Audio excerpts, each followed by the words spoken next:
नमस्कार। चलिए आज बात करते हैं बाल विकास और पेडागोजी यानी सीडीपी के उन मुश्किल सवालों की जहां सही जवाब चुनना लगभग नामुमकिन सा लगता है। आज हम एक एक्सपर्ट की मेथड को डिकोड करने वाले हैं। सोच के देखिए, एग्जाम हॉल में बैठे हैं और सामने एक ऐसा सवाल है जिसके दो ऑप्शंस दोनों बिल्कुल सही लग रहे हैं। अब करें तो क्या करें? दिमाग कहता है ये भी सही है, वो भी सही है, लेकिन चुनना तो एक ही है। होता है ना एक अजीब सा फ्रस्ट्रेशन। बिल्कुल। तो इस प्रॉब्लम को ना और अच्छे से समझते हैं। चलिए एक टीचर एलिजिबिलिटी टेस्ट से उठाया हुआ एक रियल केस स्टडी देखते हैं। इससे बिल्कुल साफ हो जाएगा कि ये दुविधा असल में दिखती कैसी है। तो सिचुएशन कुछ ऐसी है। एक टीचर देखते हैं कि एक बच्चा है जो अपने कंधों और बाजुओं को तो आराम से कंट्रोल कर लेता है, मतलब जो बड़े बॉडी पार्ट्स हैं उन पे कंट्रोल है। लेकिन जब बात आती है शर्ट के बटन लगाने की, जिसके लिए उंगलियों का फाइन मूवमेंट चाहिए, वहां उसे मुश्किल हो रही है। अब इसके बेसिस पर सवाल ये है, ये जो पैटर्न दिख रहा है ये डेवलपमेंट के किस प्रिंसिपल यानी किस सिद्धांत को सबसे अच्छी तरह से दिखाता है? थोड़ा सोचिए, मानो एग्जाम में यही सवाल सामने आ गया हो। और ये रहे वो दो ऑप्शंस जिन्होंने सबको परेशान कर रखा है। देखिए, पहली नज़र में दोनों ही बिल्कुल सही लगते हैं। ऑप्शन ए कहता है कि डेवलपमेंट जनरल से स्पेसिफिक की तरफ जाता है। बिल्कुल सही, बच्चा बाजू हिलाने जैसे जनरल मूवमेंट से बटन लगाने जैसे स्पेसिफिक स्किल की तरफ जा रहा है। और ऑप्शन बी कहता है कि कंट्रोल शरीर के सेंटर से बाहर की तरफ जाता है। ये भी सही लग रहा है। तो फिर असली सवाल ये है, इन दोनों में से बेहतर, ज्यादा सटीक जवाब आखिर है कौन सा? और बस यहीं पर काम आती है हमारी पहली एक्सपर्ट स्ट्रैटेजी, रूल नंबर 1। हमेशा उस जवाब को चुनिए जो ज्यादा स्पेसिफिक हो, यानी जो ज्यादा विशिष्ट हो, जो ठीक उस सिचुएशन को पॉइंट आउट करे। अब इसको ऐसे सोचिए, ऑप्शन ए कि डेवलपमेंट जनरल से स्पेसिफिक होता है, ये एक बहुत ही ब्रॉड, एक यूनिवर्सल ट्रूथ जैसा है, ये हर चीज पर लागू हो सकता है। लेकिन ऑप्शन बी सेंटर से बाहर की तरफ, ये ठीक उस फिजिकल प्रोसेस को डिस्क्राइब कर रहा है जो बच्चे के साथ हो रहा है, कंधों से लेकर उंगलियों तक का कंट्रोल। तो ये जवाब ज्यादा टारगेटेड है, ज्यादा सटीक है। और इसके लिए एक टेक्निकल टर्म भी है, इसे कहते हैं प्रॉक्सिमो डिस्टल प्रिंसिपल। फैंसी नाम है पर मतलब बिल्कुल सीधा सा है।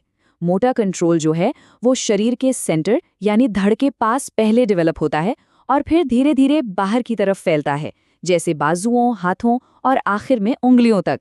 ये इस एग्जाम्पल को बिल्कुल परफेक्टली फिट करता है। तो पहला हैक या पहली सीख क्या मिली? हम सिर्फ एक सही स्टेटमेंट नहीं ढूंढ रहे हैं, बिल्कुल नहीं। हमें वो जवाब ढूंढना है जो दिए गए सिनेरियो का सबसे बेहतरीन और सीधा एक्सप्लेनेशन हो, बेस्ट फिट, ना कि बस एक करेक्ट स्टेटमेंट। बहुत बढ़िया। चलिए अब आगे बढ़ते हैं अपनी दूसरी की स्ट्रैटेजी पर, और ये है भाषा को डीकोड करना। मतलब सवाल और ऑप्शंस में लिखे हर एक शब्द पर एकदम जासूस की तरह नजर रखना। देखिए, एक्सपर्ट्स इस बात पे बहुत जोर देते हैं, हमेशा, केवल, सिर्फ, ऑलवेज, ओनली, जस्ट, ये शब्द जो है ना, ये अक्सर जाल होते हैं।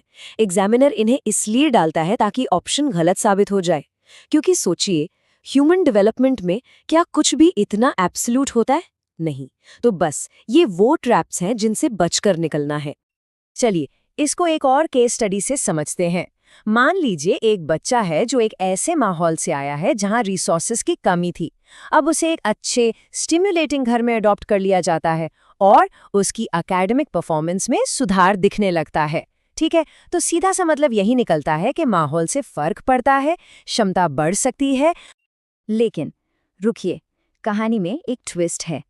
एग्जामिनर ने चालाकी से इस सवाल में एक छोटा सा फ्रेज, एक छोटा सा वाक्यांश जोड़ दिया है, और उस एक लाइन ने पूरे सवाल का मतलब ही बदल कर रख दिया। और ये रहा वो गेम चेंजर फ्रेज। उनके आनुवंशिक बनावट में कोई बदलाव न होने के बावजूद, बस इतना सा, इस एक लाइन ने पूरे सवाल का फोकस एकदम से शिफ्ट कर दिया। सोचिए, इस एक लाइन ने हमें क्या सोचने पर मजबूर कर दिया? यही ना कि जब जेनेटिक्स कांस्टेंट हैं, उनमें कोई बदलाव नहीं हुआ, तब भी एनवायरनमेंट, माहौल कितना बड़ा फर्क ला सकता है। तो अब ये सवाल सिर्फ क्षमता बढ़ सकती है या नहीं इसके बारे में नहीं रहा। अब ये सीधे सीधे हेरिडिटी वर्सेस एनवायरनमेंट की उस क्लासिक बहस पर आ गया है। और देखिए, ये स्लाइड इस फर्क को कितनी खूबी से दिखाती है। अगर वो फ्रेज ना होता तो जवाब एबिलिटी से जुड़ा होता कि क्या क्षमता फिक्स है या बढ़ सकती है, लेकिन उस फ्रेज के साथ अचानक से एक ही सही जवाब बचता है, हेरिडिटी वर्सेस एनवायरनमेंट। देखा, भाषा का एक छोटा सा बदलाव और पूरा मतलब ही अलग हो गया। तो अब तक हमने 2 पावरफुल प्रिंसिपल्स देखे। सवाल ये है कि इनको मिलाकर एक आसान एक्शनेबल फ्रेमवर्क कैसे बनाया जाए, ऐसा फ्रेमवर्क जिसे हम एग्जाम में इस्तेमाल कर सकें। तो ये रही वो 3 स्टेप मास्टर मेथड। स्टेप 1, सबसे पहले उन सभी ऑप्शंस को आइडेंटिफाई कीजिए जो सही लग सकते हैं। स्टेप 2, उस ऑप्शन को प्रायोरिटी दीजिए जो सबसे ज्यादा स्पेसिफिक हो, जो सीधे सीधे उस सिचुएशन की व्याख्या करता हो। और स्टेप 3, आखिरी और सबसे जरूरी, हर एक शब्द को स्कैन कीजिए, उन ट्रैप्स और की डिटेल्स को ढूंढिए जो सवाल का फोकस ही बदल देते हैं। और आखिर में एक बात समझनी जरूरी है, ये सिर्फ थियरीज को रटने का खेल नहीं है, बिल्कुल नहीं। ये असल में उस एग्जामिनर की तरह सोचने के बारे में है जिसने वो सवाल बनाया है। अगर ये समझने की कोशिश करेंगे कि ये सवाल क्यों और कैसे बनाया गया है, तो सही जवाब तक का रास्ता अपने आप मिल जाएगा। तो एक आखिरी सवाल के साथ इस चर्चा को यहीं रोकते हैं।